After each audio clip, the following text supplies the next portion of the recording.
uma empresa que está há 20 anos lá estabelecida e crescendo, ela vai fazendo melhorias, né? E ela vai otimizando os seus processos. Então, assim, está funcionando. Cara, só otimiza, né? Investe de uma forma mais eficiente, melhora os seus processos, tal, e isso vai gerando crescimento. O que a gente fez foi virar o negócio de cabeça para baixo. Então, isso daqui exige você pensar com uma cabeça nova, é uma cabeça muito de startup, né? Então, poxa, eu tô gerando aqui um negócio novo, a partir de uma nova realidade.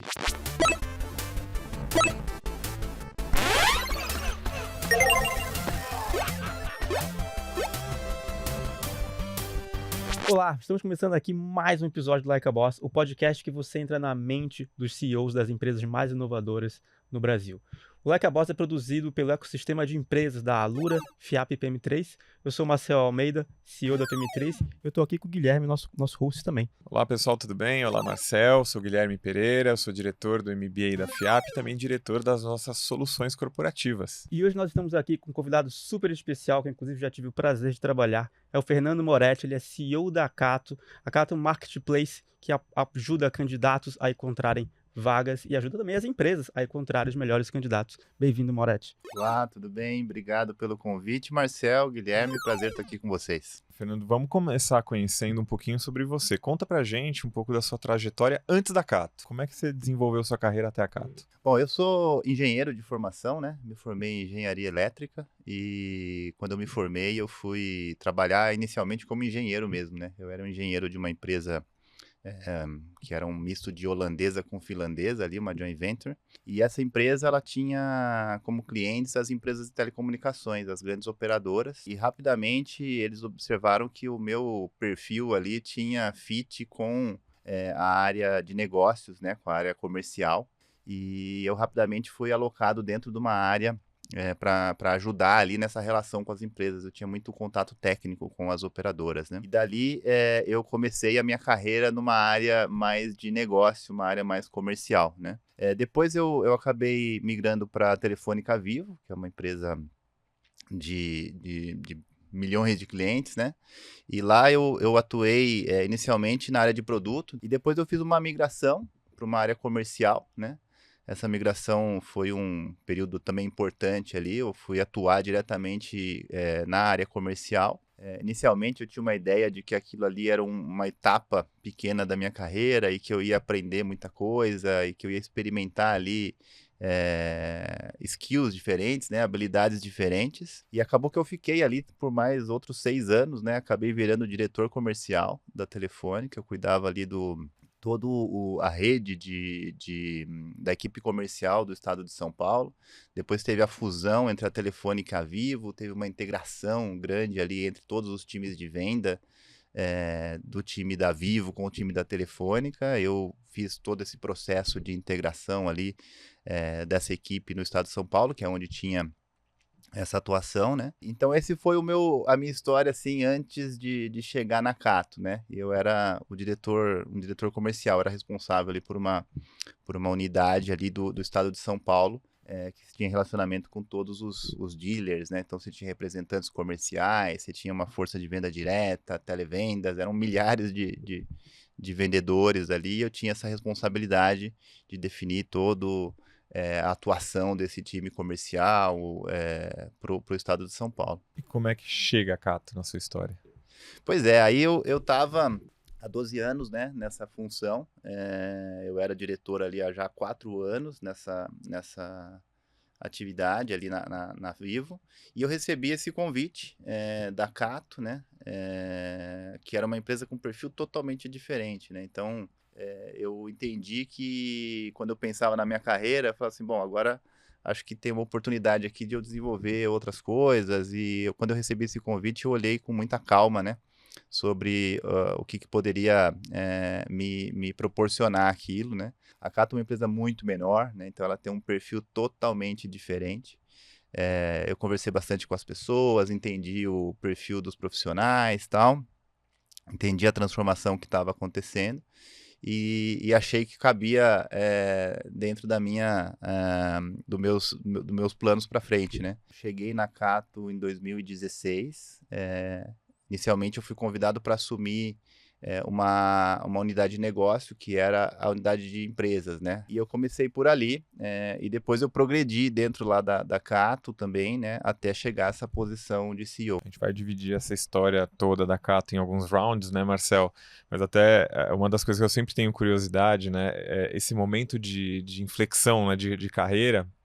Muitas vezes alguns executivos conversando com a gente falam, fiz uma planilha e avaliei, né, benefícios, o que eu vou ter de ganho futuro, e foi muito racional. E alguns foi muito mais emocional, né? Como é que foi essa mistura para você da decisão? A minha decisão, em geral, é sempre racional. Eu sempre tenho minhas planilhas, eu sempre faço uma análise detalhada dos prós e contras, e isso me ajuda, assim, a fazer a escolha. Porém, a planilha, ela não consegue prever tudo o que vai acontecer, né? Então, por exemplo, eu não imaginava que eu assumiria esse papel de CEO da Cato alguns anos depois, quando eu fiz essa mudança, né? Assim, quando eu saí da área de produtos e fui para a área comercial, eu também não imaginava que eu ia ser o diretor comercial, ia ter uma carreira ali comercial. Então, tem muitas coisas, muitas variáveis, né? Eu gosto de pensar como um planejamento, que é algo que te ajuda a refletir sobre as coisas, mas é algo que dificilmente se concretiza exatamente do jeito que você imaginou, né? Round 1. Fight! Bom, vamos falar dessa trajetória, então, do diretor comercial ao CEO. Qual que é a tua primeira dúvida, Marcel? Não, a minha primeira dúvida aqui é, nesses 20 anos de existência da Cato, e você tá ali já desde 2016, né, já tem uma boa jornada, a Cato se reinventou várias vezes, né? Desde o começo ali, foi até do offline para o online, teve mudança de posicionamento, diversas melhorias. Conta um pouquinho de como foi um resumo dessa história de tantas transformações na Cato, e talvez até um pouquinho já das transformações mais recentes, que aí a gente consegue aprofundar um pouco mais no momento atual. Bom, a Cato, atualmente ela é esse marketplace que todo mundo conhece, né? Mas ela começou lá bem na década de 70, ainda como uma empresa de busca de executivos, né? E o tempo foi passando, ele foi criando várias ali funções, ele criou até um sistema de franquias, tinham franquias da Cato em outros estados e tal. Só que no ano 2000 houve uma mudança significativa, que foi quando ele criou a Cato Online, que foi uma empresa separada, que é a empresa que nós temos hoje, né? A internet estava surgindo, né? Então isso foi um pouco ali no surgimento da internet, começou a surgir classificado de tudo quanto é coisa, né? De carro, de imóvel, de emprego e tudo mais. Tanto que nessa época era separado, né? Era uma empresa separada porque essa é online, ainda existia esse conceito, né, de separar. E aí criou-se essa plataforma que foi assim a primeira plataforma de sucesso mesmo do Brasil, né? Então ele bolou um certo modelo de negócio ali, e ele implementou isso com muito sucesso, e essa empresa que a gente tem hoje é a Cato Online, e a partir daquele momento ali ela foi seguindo a sua trajetória totalmente separada, inclusive viraram empresas distintas ali, né, naquele momento. E aí, ao longo desses 20 anos, que é isso que você comentou aí sobre a história da Cato, né? Ela teve aí algumas fases, né? Então, teve essa fase inicial de início ali da internet, então muita gente migrando para a internet, né? Saindo do jornal, então o competidor inicial era o jornal. Depois teve uma fase de alto crescimento, né? Então a estratégia de crescimento da Cato ali por muitos anos foi uma estratégia de marketing, né? Então a empresa crescia divulgando mais. Então, quanto mais eu estiver na mente das pessoas, mais eu vou crescer, né? Essa é a minha solução, que é basicamente um período que a Cato tinha altos investimentos em marketing, tinha o Reinaldo Giannichini, que era o garoto propaganda, ele aparecia lá no intervalo da novela, intervalo do Fantástico. Então, esse foi um período assim de crescimento muito forte da Cato também, né? O modelo que ele criou foi um modelo curioso, porque ele começou fazendo um modelo onde as empresas publicavam as vagas gratuitamente e as pessoas pagavam para acessar aquelas vagas. E esse modelo foi muito bem sucedido. Só que ele é um modelo que não tem muito paralelo, assim, né? Nos outros mercados, né? E funcionou muito bem no Brasil. Talvez porque o Brasil tem uma alta taxa de desemprego e tal, esse modelo funcionou bem no Brasil, né? E isso foi o segredo de sucesso aí da Cato por muitos anos, né? Bom, aí a gente entendeu que esse modelo ele tinha aí uma série de questões, né, para crescimento futuro da empresa, né? Ao longo desse processo também a empresa recebeu diversos investimentos, então ela primeiro foi investida da Tiger, depois a SIC, que é um grupo australiano e que tem operações aí em diversos países do mundo, adquiriu o controle, isso foi em 2012, ela adquiriu o controle e ela passou a fazer a gestão dessa empresa. Então a SIC, por exemplo, que na época ela estava em mais de 20 países, todos eles o modelo era invertido. Então a empresa pagava e o candidato entrava de graça, né? Depois, quando eu entrei na empresa, em 2016, ela adquiriu 100%, né? Então hoje é 100% da SIC. E aí, quando a SIC olhava para esse business, né, para esse negócio, ela falava assim, não, o crescimento maior provavelmente virá dessa relação com as empresas, que é o que a gente vê aqui em todos os países. Então, vamos pensar como é que a gente pode estabelecer ali uma relação com as empresas, né? Em 2013 criou-se a Cato Empresas, que é uma unidade de negócio que começou a desenvolver soluções para as empresas, também soluções pagas, além da solução grátis, né? E aí isso acabou gerando ali um desafio ali de como é que a gente trabalha melhor essa relação com as empresas e oferece soluções. Eu entrei mais ou menos ali em 2016, que a SIC tinha feito um investimento muito grande nesse segmento, porque é onde ela acreditava muito que tinha potencial, né? E aí, quando eu cheguei em 2016, eles estavam revisitando, porque eles fizeram um investimento muito grande, o resultado não foi exatamente o que eles queriam, aí tiveram um reajuste ali daquele segmento, e eu cheguei exatamente nesse momento onde estava sendo feito um reajuste, né, do segmento dessa relação com as empresas, e assumi essa posição ali de reorganizar esse segmento, o B2B. Deixa eu aproveitar, você descreveu assim o momento da Cato, né, de transformação, o seu momento de entrada, você entrou como diretor comercial, né? Tinha a questão do investimento, né? O investidor ali fazendo o investimento completo da empresa, acreditando num modelo de negócio e um rumo, competidores, todo esse contexto que você descreveu. Tenta voltar lá em 2016, que era o teu grande desafio e qual foi seu grande aprendizado daquele momento? Então, em 2016, quando eu cheguei, tinha sido feita uma reestruturação ali dessa unidade Cato Empresas, eu assumi essa posição, né? Então, a minha primeira abordagem ali, quando eu cheguei, foi organizar as coisas para que elas voltassem a crescer de uma forma estruturada. Então, teve muito processos comerciais mesmo que eu acabei ali atuando, né? E uma discussão também de qual é o portfólio de produto adequado para essas empresas, né? Então, esse era um desafio ali imediato, que precisava reorganizar aquilo. Rapidamente eu desenhei um plano, teve ajuste de estrutura e tudo mais, e isso teve um efeito imediato, né? Eu já trazia muita experiência nesse aspecto desse problema inicial que tinha para resolver, né? E o aprendizado que eu trago daquele momento ali, a gente tinha um desafio, né? E sempre a gente quer crescer muito mais, né? Do que a gente está vendo, porque a gente olha sempre para o tamanho da oportunidade e fala, poxa, tem muita oportunidade aqui, como é que a gente faz para dar um salto maior, né? E a gente fez muita mexida ali comercial, achando que aquilo ali seria mais que o suficiente, né? Então, naquele momento ali, foi suficiente para a gente reorganizar e voltar a crescer, né?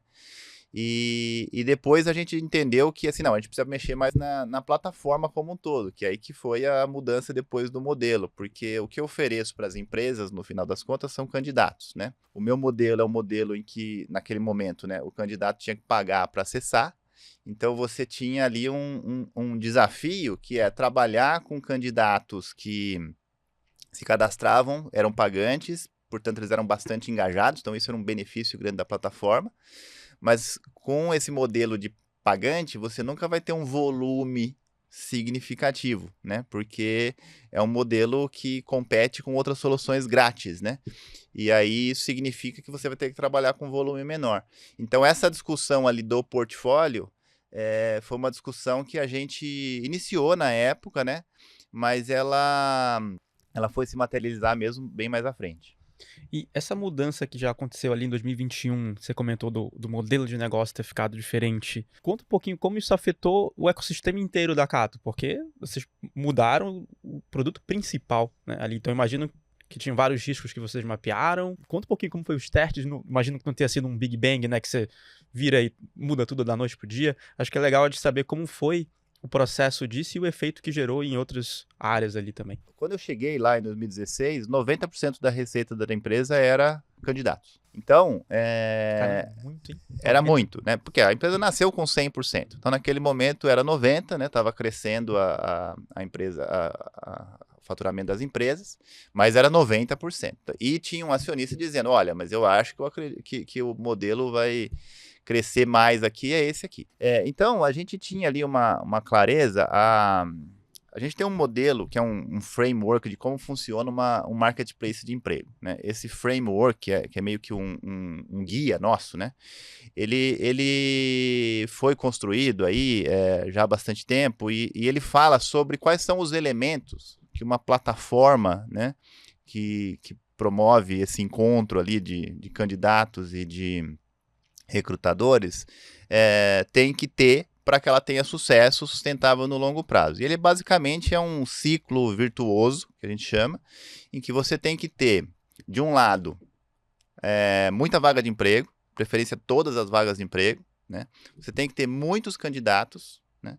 Você tem que ter um bom formato, um bom mecanismo de que as pessoas consigam se encontrar, né? Que elas consigam achar umas outras ali, seja o recrutador ou o candidato. E você tem que ter um sistema de monetização que seja proporcional ao valor que você entrega. Então, quando isso acontece, quando você tem esses 4 elementos funcionando, eles vão retroalimentando um ao outro. E aí tem o desafio de como é que você monetiza isso. À medida que você entregou esse valor, né, pro cliente, seja ele o candidato ou o recrutador, como é que você monetiza isso? O modelo anterior da Cato, que era esse do acesso, ele teve um enorme sucesso, 20 anos de sucesso, mas ele tinha um limitador nesse nosso framework aqui, que era a entrada de candidatos. Porque à medida em que você fala só entra quem paga, você limita a entrada de candidatos. E aí isso traz impacto para o resto desses elementos do framework. Então, o que a gente pensou? Bom, a gente tem clareza que em algum momento que a gente vai precisar fazer uma abertura da plataforma para que mais gente consiga entrar. Só que isso é 90% da minha receita. Então, como é que eu resolvo esse problema? A gente falou, bom, vamos expandir um pouco o uso grátis da plataforma. Então, a gente já tinha ali os 7 dias grátis, né? O primeiro passo foi, será que a gente acha um modelo de negócio em que a gente amplia um pouco esse período e isso aumenta a quantidade de candidatos? E nós lançamos uma oferta, na época foi o 30 dias grátis, né? Para lançar essa oferta teve muito estudo, muito trabalho, muitos testes, né? E essa oferta ela funcionou, a gente conseguiu ali melhorar, né, a quantidade de pessoas acessando a plataforma, muito mais gente passou a acessar sem impactar a nossa receita negativamente, né? E isso começou a dar um resultado, né? A gente começou a ver o crescimento ali da quantidade de usuários, e isso vai trazendo mais valor para os outros elementos do nosso flywheel, né? Só que aí veio a pandemia. No meio desse processo veio a pandemia, né? E a gente já tinha ali uma visão de que crise econômica, baseado lá na crise de 2014, 2015, ela é muito ruim para as plataformas de emprego no geral, né? Porque elas são cíclicas, né? Então, à medida que a economia melhora e o desemprego melhora, isso é bom para as plataformas. E quando veio a pandemia, a gente falou, bem, então agora a gente já sabe que nos próximos meses ou ano, ninguém sabia direito, né? Nós vamos ter um problema aqui de impactar o nosso negócio. Então, vamos voltar lá para a nossa estratégia, que a gente lançou lá os 30 dias grátis, e vamos revisitar se a gente não acelera, então, essa mudança, né? E aí foi que a gente começou a pensar em fazer algo mais ambicioso do que os 30 dias grátis, porque a gente ia entrar num período de dificuldade ali em função da pandemia, né? A gente tinha um modelo desenhado que seria a gente transformar a unidade lá de candidatos no modelo freemium, né? Ou seja, eu ia deixar de ter o pagamento pelo acesso. E aí o modelo que a gente acabou adotando foi esse modelo freemium, né? A gente estudou muitos modelos, tal. Um dos grandes inspirações para a gente era o próprio Tinder, né? Curiosamente, porque o Tinder tem esse modelo freemium dos dois lados, né? Você tem grátis e pagante dos dois lados, né? E a gente não tinha isso em outras plataformas de emprego, porque como eu disse lá atrás, a Cato é uma pioneira nesse modelo de o candidato paga alguma coisa, né? Não tinha muito, você tinha assim algumas empresas, mas muito de nicho em alguns países, então assim, não tinha um lugar para a gente olhar e falar assim, bom, alguém já fez isso, né? Vamos ver o que deu errado, o que deu certo, vamos conversar. Não tinha, então a gente tinha que olhar para outros lugares, né? Outros segmentos, tal. E a gente desenhou esse modelo. Esse modelo a gente queria testar e aí fizemos várias versões de como poderia ser isso e tal. E acabamos lançando uma série de testes antes, né? Para a gente poder ter confiança depois de fazer o lançamento efetivo do modelo, né? E aí foi assim que a gente construiu. Então, assim, com esse racional de que a gente precisava liberar a plataforma, a gente criou esse modelo freemium, onde as pessoas não pagam mais por acesso, então o acesso passa a ser grátis, você continua tendo um plano pago, e esse plano pago oferece outros benefícios. E esse processo de mudança foi um processo extremamente complexo, arriscado, cheio de incertezas, que a gente fez milhões de planilhas para pensar como faria essa mudança, né? E foi muito legal, porque deu certo, né? A gente tá bem. E aproveitando, até porque você contou uma história que ela tem pelo menos alguns padrões que eu percebi. Um deles foi a visão, né? Existia uma estratégia, uma visão, em cima dela uma hipótese de transformação, um teste, resultado de teste, deu certo, acelera, né? Você contou pelo menos 2 ocasiões onde vocês fizeram esse mesmo processo. Então, é legal, né? Ver, né, a hipótese gerada, vamos validar, validou, acelera, e isso transforma a empresa. Mas eu queria puxar, então, o que te surpreendeu? O que não foi como esperado? Porque você falou agora, né? É arriscado, é inovador, né? Traz o ambiente de incerteza. O que te surpreendeu nesse processo? Esse processo, para tomar a decisão mesmo e fazer a virada, né? Então, a gente começou a acelerar a discussão lá na pandemia. A gente acabou lançando o modelo efetivamente em 2021, final de 2021, né? Então, durante essa trajetória, né? A filosofia foi como é que eu faço essa mudança de um jeito capturando as oportunidades e de outro minimizando os riscos. Então a gente teve muito debate sobre o que seria a proposta de valor até chegar no que a gente tem hoje. A nossa filosofia sempre foi de fazer um processo de melhoria incremental. Então a gente vai, aprende, vê que aquilo funcionou, se não funcionou a gente descarta, se funcionou a gente dá o próximo passo e com isso a gente vai fazendo melhorias incrementais, né? No caso específico, a gente não tinha muito essa opção de fazer ali a melhoria incremental. Então, como que a gente desenhou isso? A gente fez os testes, eles foram feitos em segmentos específicos, né? Que é o segmento que a gente escolheu. A gente avaliou as diversas possibilidades. Nesse caso, a gente resolveu fazer geográfico. Então a gente escolheu algumas regiões que representavam assim a combinação daquelas regiões que representava. A filosofia vamos ser muito ambicioso num segmento que não impacte significativamente o nosso resultado, né? Ao invés de ser pouco ambicioso para todo mundo, né? Vamos fazer algo que pode dar um salto gigantesco ou que pode cair muito, né? Esse é o risco, mas que isso aconteça num pequeno volume. Porque se der muito errado, eu vou perder pouco.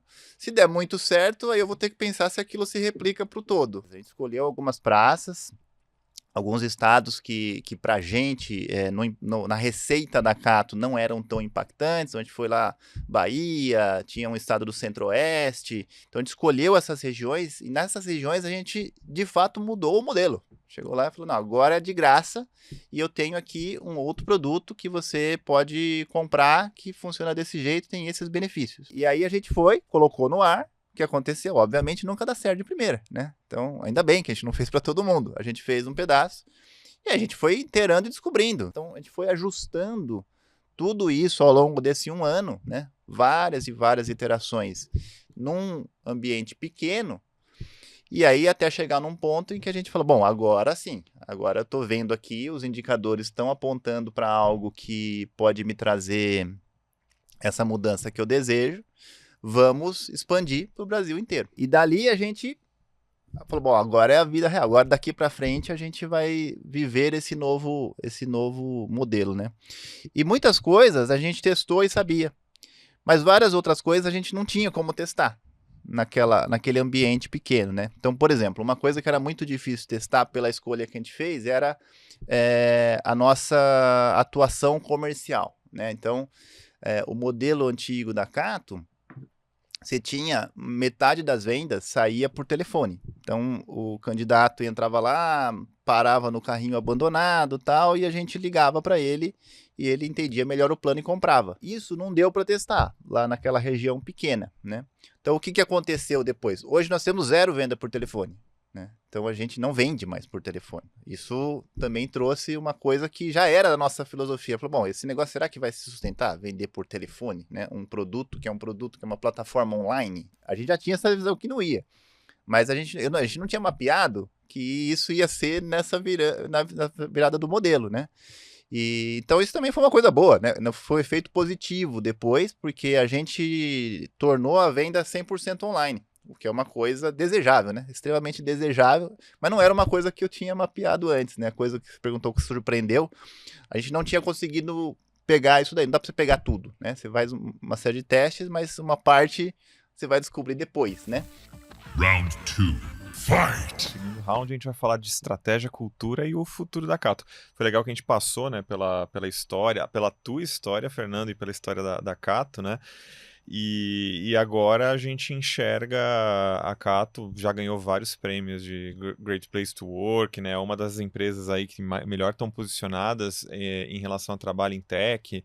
E você tem um papel agora que ele tem uma união muito forte com o design da cultura, né, e como a cultura evolui. Quais são os pilares da cultura da Cato, né, e como é que você avalia essas transformações que você contou também com o aspecto cultural? Esse é um tema realmente fundamental para todo esse processo de mudança que a gente vive, né? Então eu contei que a empresa era uma empresa que tinha uma estratégia de crescimento focada em marketing. Hoje é tecnologia e produto.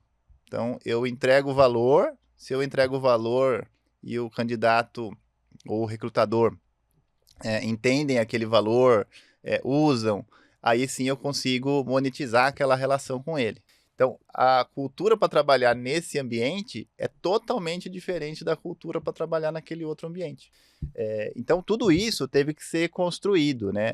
Foi uma construção mesmo, que passou muito pelo tema de tecnologia. Hoje, a maior parte dos funcionários da Cato, a gente tem em torno de 450 funcionários, é de tecnologia, né? E essa forma de atuação, ela não é trivial, ela depende de você ter uma visão muito clara de quais são os elementos chaves ali, de como isso é executado na prática, né? E aí a gente definiu ali alguns pilares da cultura e também com essa forma de atuação. E a outra coisa que a gente também entendeu aqui, e essa é bem mais profunda, tem a ver com as mudanças que eu estava falando, a forma de fazer a mudança. Uma empresa que está há 20 anos lá estabelecida e crescendo, ela vai fazendo melhorias, né? E ela vai otimizando os seus processos. Então, assim, tá funcionando. Cara, só otimiza, né?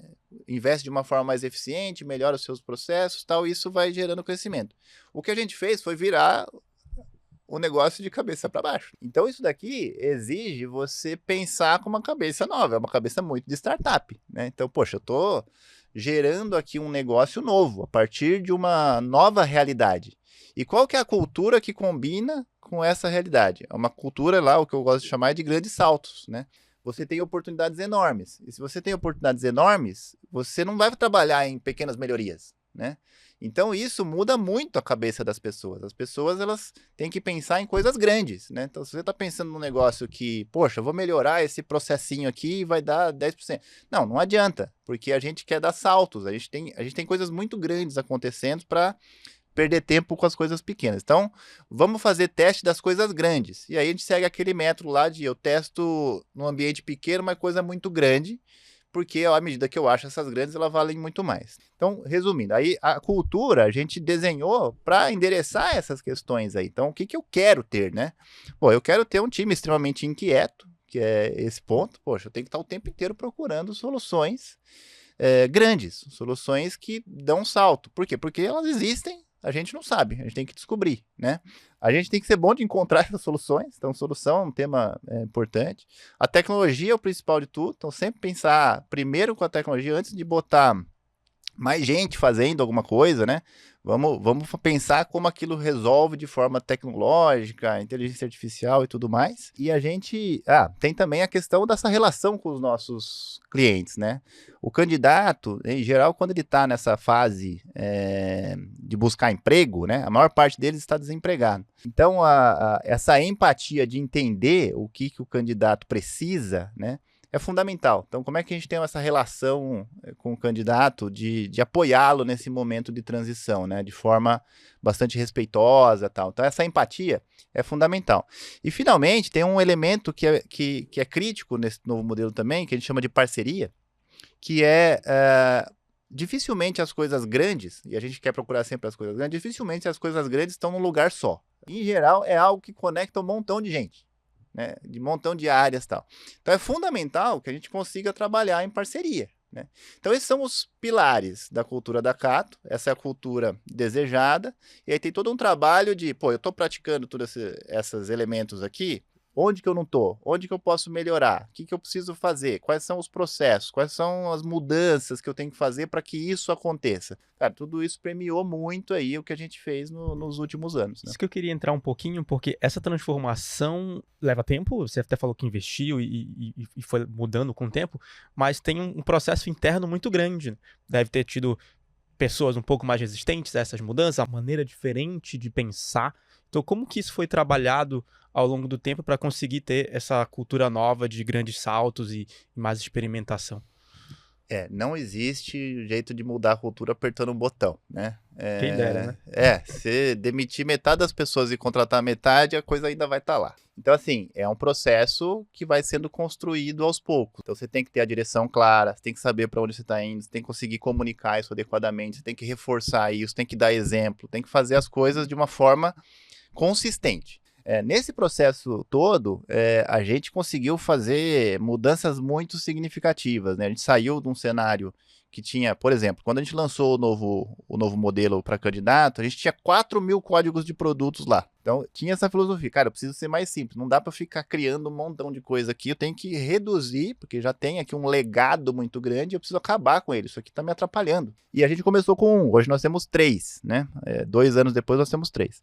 E isso foi uma simplificação enorme da nossa... A gente tinha 2 empresas, tinha uma outra empresa chamada Manager, a gente simplificou também, está tudo simplificado e organizado.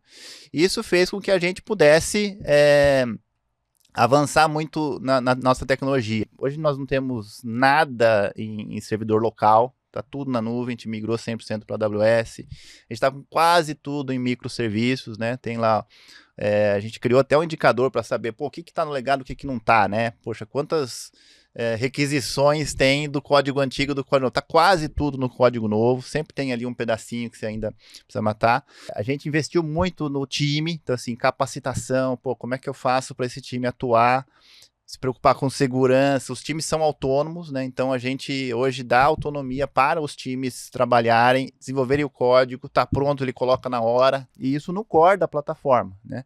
Então a gente criou esse ambiente, que é um ambiente que tinha que ter para essa filosofia que a gente tem de atuação, né? Então assim, nesse processo, você sempre tem pessoas que não se adaptam. Para atuar desse jeito, tem um outro aspecto. Você precisa ter pessoa boa. Eu lembro que quando a gente colocou o OKR no ar, né?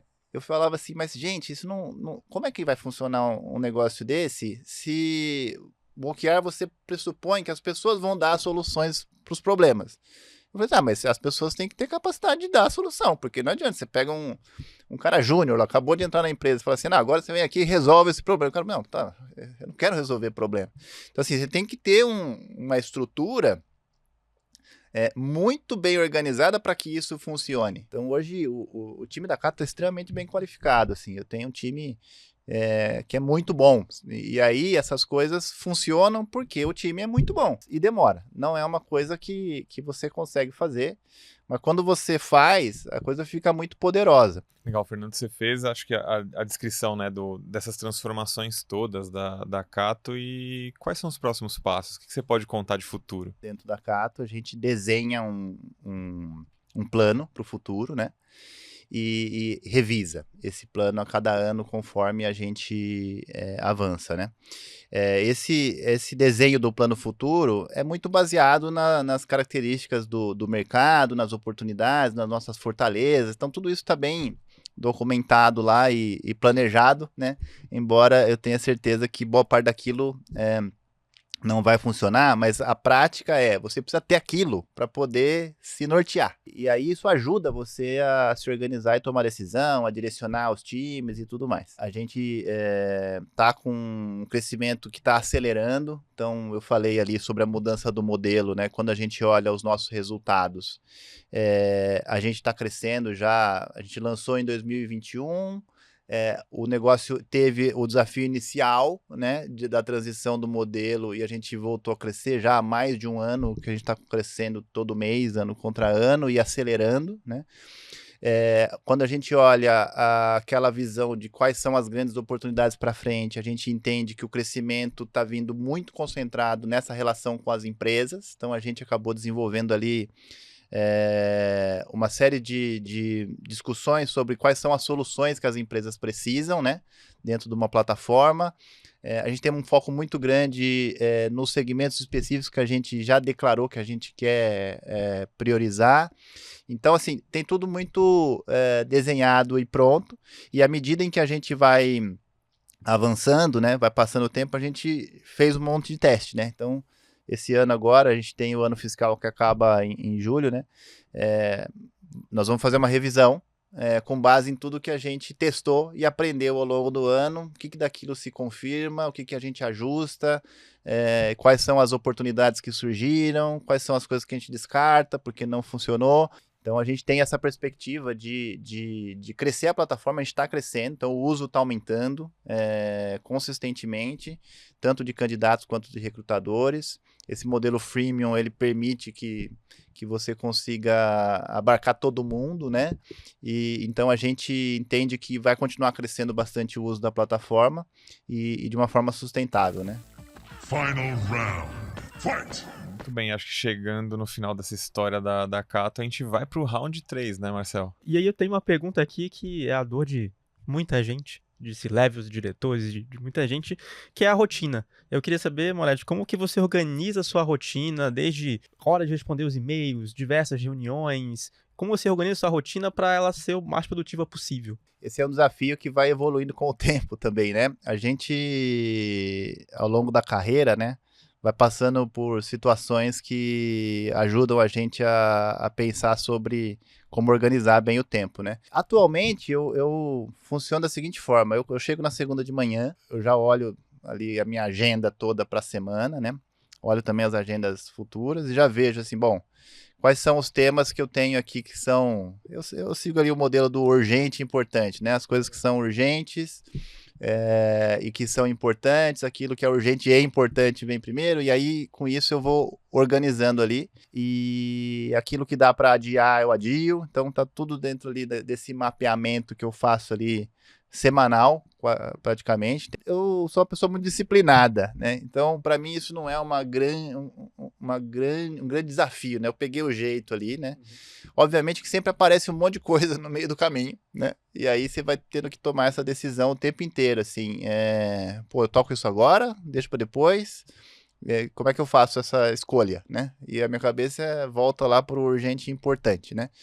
E aí você vai se planejando ali ao longo do dia para conduzir todas as atividades, né? Nesse período que você está na Cato, então de 2016 para hoje, né, o final do primeiro setênio aconteceu, né? Você já passou pelos primeiros 7 anos. Que te transformou? Uma coisa interessante que eu reflito assim de transformação é quando você trabalha numa empresa muito grande, como era o caso da Vivo, né? Você tem lá dezenas de bilhões de receitas, centenas de milhões de clientes. é natural que a empresa precise de muitos processos, né? E ela precisa controlar muita coisa. Então, as coisas, elas para acontecerem, elas exigem um esforço enorme, assim, de você investir tempo convencendo as pessoas do que tem que ser feito. Numa empresa média como a Cato, né, essa coisa ela é muito mais simples. A decisão é muito mais rápida, o processo de decisão é muito mais rápido. E eu costumo dizer que eu gastava a maior parte do meu tempo convencendo as pessoas a fazer as coisas do que efetivamente fazendo, e hoje quase todo o meu tempo efetivamente fazendo. E eu, pessoalmente, desenvolvi muito, assim, eu sou bastante... eu gosto muito de aprender as coisas e tal, e essa coisa da tecnologia, assim, foi algo que me motivou bastante a querer estudar, a entender como é que funciona esses modelos, li bastante, fui lá no Google conhecer como é que funcionava o modelo de atuação dele. Então, isso me gerou assim uma série de aprendizados aí de como atuar numa empresa de tecnologia, né? E é legal que você trouxe a tua transformação profissional depois da pessoal, né? E o que você faz fora da Cato? Então, fora da Cato, eu sou casado, tenho 3 filhos, né? E eu sou um cara que tem bastante hobby, assim. Eu acho que tem que ter esse equilíbrio, assim. Eu já tive momentos da minha carreira em que eu não conseguia fazer quase nada fora do meu trabalho. E à medida que o tempo foi passando, eu fui conseguindo pensar mais sobre isso, né? E encontrar outros equilíbrios. Por exemplo, eu gosto de moto. Desde quando eu tinha 18 anos, eu já dirigia moto, né? Então eu gosto de passear de moto, às vezes eu vou lá visitar minha mãe no interior. Eu tenho um hobby de café que eu gosto muito, que é um assunto que eu estudo. Eu sou engenheiro de formação, então essa veia do engenheiro também aparece muito aqui em mim, com essa questão de tecnologia. Eu estou sempre mexendo alguma coisa, eu gosto de fazer esses trabalhos manuais, então quando tem um problema lá, alguma coisa, eu gosto de resolver eu mesmo, né? Para encerrar o papo de hoje, conta pra gente quem ou o que tem te inspirado. Olha, é interessante, falei dos meus filhos, né? Meus filhos me inspiram. Meus filhos são uma fonte de inspiração interessante, porque a criança, quando está em formação, né, ela está nesse processo de aprender tudo, né? Tudo é novidade, né? Então isso para mim é uma inspiração, de querer aprender coisas novas, de se dedicar a aprender, né? E olhando lá para Cato, assim, a coisa que mais me inspira, cara, são as histórias dos clientes. A gente está nesse segmento, nós temos lá um propósito legal, né? Que é mudar a vida das pessoas através do trabalho. E a gente costuma fazer uma captura de depoimentos dos clientes, né? E como a gente está nesse mercado de trabalho, né? As pessoas em geral elas estão desempregadas ou elas estão num emprego e querem ir para um outro emprego. O emprego é uma transformação muito grande na vida da pessoa, assim, um novo emprego é um momento de transformação muito grande. E quando você ouve as histórias reais, né, e a gente recebe muitas histórias dos nossos clientes, a gente acaba pedindo para eles para relatar para a gente. São histórias muito emocionantes, né, a pessoa contando como a Cato participou daquele momento da vida dela, em que ela encontrou uma outra oportunidade e aquilo impactou a vida dela, a vida da família dela, todas as coisas que aconteceram, que ele pôde estudar, que ele pôde dar uma educação melhor para alguém. Então, essa coisa do propósito da empresa, é muito legal trabalhar numa empresa cujo propósito é tão inspirador, assim, né? Então, a Cato tem essa enorme vantagem. Acho que essa é uma das formas da gente enxergar o fit de produto-mercado mais legal, né? Quando o seu cliente tem esse poder de inspiração, né, na empresa. É muito forte. Você inspira as pessoas na empresa, você inspira outros clientes, é muito, muito forte. Nós estamos chegando ao final de mais um episódio aqui do Like a Boss. Moretti, queria super te agradecer. Foi um prazer receber você aqui. Bom, muito obrigado pelo convite, Marcel, Guilherme. Sucesso aí para vocês no podcast Like a Boss.